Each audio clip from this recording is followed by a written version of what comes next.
নমস্কার।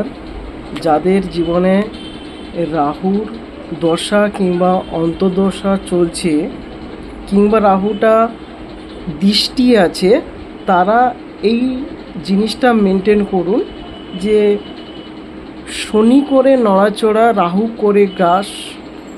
অর্থাৎ রাহু জীবনে আপনাকে অতিষ্ঠ করে তুলবে, জীবনটাকে ধীরে ধীরে ধ্বংস করে দেবে।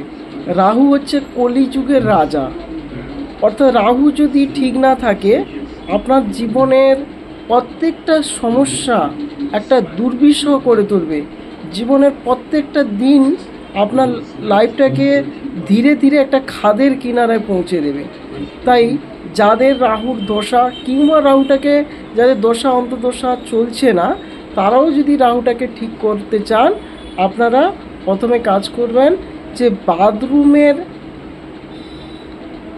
জায়গাটা পরিষ্কার পরিচ্ছন্ন করে রাখবেন এবং সেই সঙ্গে মাসে প্রতি শনিবার অন্তত পঞ্চশস্য দানা বাজার থেকে কিনতে পাওয়া যায়, সেটাকে নিয়ে বাড়িতে নিয়ে আসুন, সেটাকে রোজ স্নান করুন, অর্থাৎ প্রতি শনিবার করে। দেখবেন রাহুর গ্রাস থেকে আপনি মুক্তি পাচ্ছেন। ভালো থাকবেন, সুস্থ থাকবেন।